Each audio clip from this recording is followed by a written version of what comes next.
Grade 7, Quiz 10. Directions. Read the passage and answer the questions that follow. Centaurio, Centaurio, and the Thermometer by Robert Mulcahy. Centaurio, Centaurio, March 1561 to February 1636, was a physician and professor. Paragraph 1. Galileo built the first working thermoscope. He took a small glass tube filled with air and rubbed it in his hands to warm it up. Then he turned the tube over and put the open end in a small bowl of water. As the air in the tube cooled, water rose into the tube. 2. Since cooler air takes up less space than warm air, there would be no more space for the water as the air in the tube cooled. The water rising slowly in the tube showed that the air was cooling. When Galileo rubbed the glass tube again, the air inside would heat up, and the water level in the tube would slowly drop because the warmer air took up more space than the cooler air. Although the increase and decrease could be seen, the thermoscope could not measure the degree of the change in a mathematical way. Paragraph 3.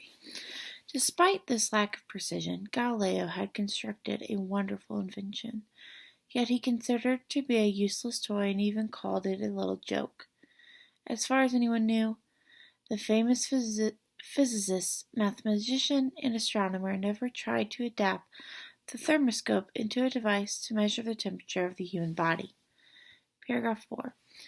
It was Centaurio, the physician, who had devoted his life to measurements, who realized that he could use the thermoscope to measure body temperature. He made two important changes that transferred Galileo's thermoscope into the thermometer. Paragraph 5. Centaurio's first innovation was making a glass tube into which a patient could breathe. The person's breath would heat up the air, which would push the water level down inside the tube. If the person had a fever, the water level in the tube would be pushed down farther because the patient's breath would be hotter. Centaurio colored the water in the tube green so the doctors could see it more easily. Paragraph 6. Secondly, Centaurio added regularly spaced marks or tick marks to his device. This may appear to be a very minor addition to Galileo's thermoscope, but it was actually a very important one. With the tick marks, Centaurio could get a reading of a patient's temperature and compare this reading to the temperatures of other patients, or he could compare the reading to earlier readings taken on the same patient. Centaurio knew the thermometer would enable doctors to determine a person's temperature exactly, making both diagnosis and treatment more precise. Paragraph 7. After inventing the thermometer, Centaurio built a device to measure a person's pulse rate. Today, people can find their pulse rates without special instruments. They only have to count how many times their pulse beats with a certain period of time. Since the clocks of Centaurio's day had no second hand, measuring time exactly was difficult. Paragraph 8. To solve this problem, Centaurio built a pendulum, a weight hanging on the end of a piece of a string. Then he matched the swing of the pendulum to a person's pulse rate by changing the length of the cord on which the weight was hanging. He improved this device by tying a knot in the cord and measuring the position of the knot on a horizontal scale.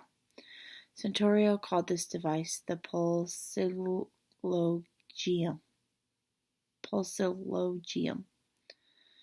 8. Among the many other devices Centaurio built was a hydroscope, which measured the amount of water and air. To help patients who were paralyzed or had to remain immobile while healing, he invented a bag filled with water on which they could lie and bathe without moving from their bed. He also invented an instrument for removing bladder stones. Paragraph 10. Centaurio spent so much time treating patients and inventing that his students at the university accused him of not devoting enough time to his teaching. Although these charges were dismissed, Santorio was bitter over the criticism and retired from the university in 1624. As a reward for his years of outstanding work, however, the Vientiane government continued to pay him his university salary for the rest of his life. 11. In 1630, Venetian officials in Santorio to organize the efforts of doctors in their city to combat a plague. That same year, Santorio was elected president of the Venetian College of Physicians. February 2nd, 1936, Santorio died from a urinary tract disease and was buried in the Church of the Servi in Venice. When the church was destroyed in 1812 during the Napoleonic Wars, Santorio's skeleton was salvaged, and his skull is now in the museum of the University of Padua. Paragraph 12. A wealthy and respected man, Santorio had never married. As he had no family, he willed his money to endow schools and fund other charities and scientific endeavors. Paragraph 1. Paragraph 3 of the text, what is the meaning of the phrase lack of precision? A. Lack of exactness. B. Lack of flexibility. C. Lack of curiosity. D. Lack of value. Number 2. Which statement best describes how paragraphs 1 through 3 contribute to the development of ideas in the text? A. They reveal to the reader that Galileo and Santorio both felt they were not appreciated by the scientific community. B. They explain how Galileo's work served as the foundation of Santorio's inventions of the thermometer. C. They suggest that the experiments conducted during Galileo's time had less scientific importance than those of Santorio's time. D. They prove that Galileo should be given full credit for Santorio's many inventions. Number 3. Because there's no second hands on clocks during Santorio's time, it was difficult to determine a patient's pulse. How did Santorio solve this problem? A. He created a bag filled with water to keep patients comfortable while lying still. B. He added tick marks to Galileo's device to read and compare patients' temperatures. C. He developed a pendulum with a weight and cord to measure rate. D. He invented a hydroscope to determine how much water is in the air. Number 4.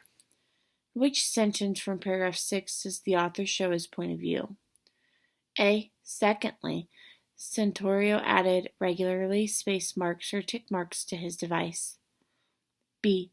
This may appear to be a very minor addition to Galileo's thermoscope, but was actually a very important one. C. With the tick marks, Santorio could get a reading of the patient's temperature and compare this reading to the temperatures of other patients. D. Or he could compare the reading or to earlier readings taken on the same patient. 5. In the final paragraph of the passage, the author makes the claim that Santorio was a respected man. Which fact from the passage best supports the statement? A. Although these charges were dismissed, Santorio was bitter over the criticism and retired from the university in 1624. B. On February 22nd, 1636, Santorio died from the urinary tract disease and was buried in the Church of the Servi in Venice. C. When the church was destroyed in 1812, during the Napoleonic Wars, Santorio's skeleton was salvaged, and his skull is now in the museum at the University of Padua. D. As he had no family, he willed his money to the endow schools and fund other charities and scientific endeavors. Number 6. What does the text reveal about Santorio's character? Make a claim about what kind of person he was and defend your claim using at least 2 details from the text to support your response. I miss you all.